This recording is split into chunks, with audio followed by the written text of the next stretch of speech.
Titiyakin ko sa'yo, pag nag-abot kami, hindi sasayad sa lupa o sa putik ang talampakan niya.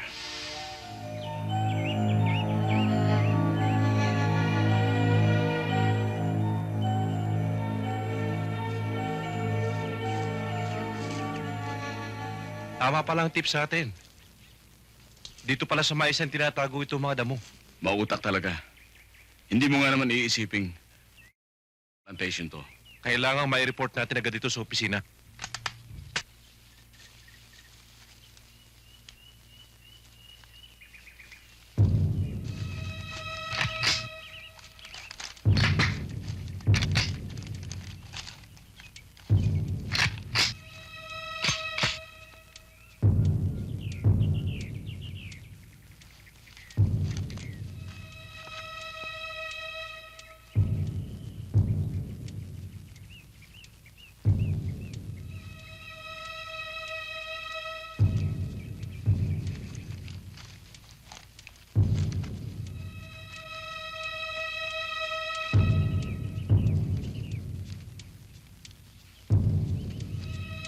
Walang kikilos!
Pinatawag niya raw ako, sir. Oo, maupo ka.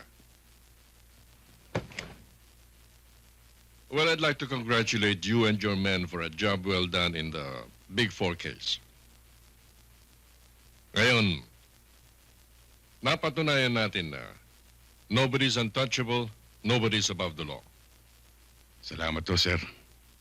Sana ho, magsilbing paalala ang kasong ito sa mga tao na walang pinapanigan ng batas. Totoo yan. But we must move on. Nabasa mo ba ang dyaryo ngayon? Oo, sir. Totoo ang newspaper accounts. Yan din ang report sa atin buhat sa regional office natin sa Cavite. That 2 of our agents were brutally murdered.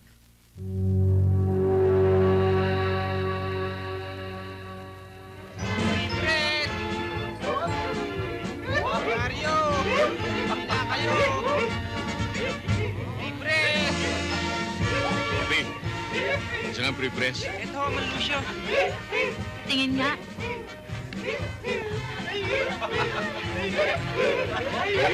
Wala mo akong panukle, Isang Malucio. ni Epi, sa'yo na. Ay! Mabilis makatunog. At isa pa ho, sir. Malakas ang proteksyon yan sa bayan namin. Yan din ang feedback sa akin.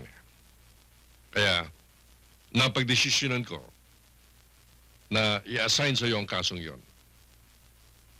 Pamilyar ka sa lugar, kilala mong ugali ng mga tao ron. And if there's anyone who can get near Putik, you're the man. Ka-Epi, pasensya ka na di sa hinanda ko. Nagabala ka pa, Katano. Bakit bigla yata kinapasyal? Kaya kami na parito para alamin kung ano ang mga galaw ni Putik ngayon. Ang masabi ko, Ka-Epi, maraming natatakot magsalita tungkol sa kanya at sa kanyang mga tauhan. Malupit sila sa mga sagabal na gawaan nila ngayon. Mabilis ang hatol. Ganun ho ba? Eh, sana marami siya maaaring makita. Eh, matagal nang tatago si Nardo eh. Sa pool nung mapatay niya ang mga ahente ng NBI.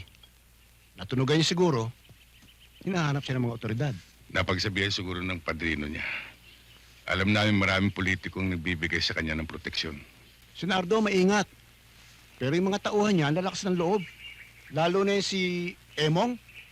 Kung saan-saan lang gumagala dito sa atin yan eh. Kung ako sa'yo, unahin ko yung sanga, bago yung ugat. Kaya Epi, paalala lang. Kung magkikita kayo, huwag mong ayaw makaapak sa putik. Kasi nandun ang bisa ng kanyang anting-anting eh. Salamat sa paalala mo, Katano. Pero titiyakin ko sa'yo, pag nag-abot kami, hindi sasahid sa lupa o sa putik ang talampakan niya.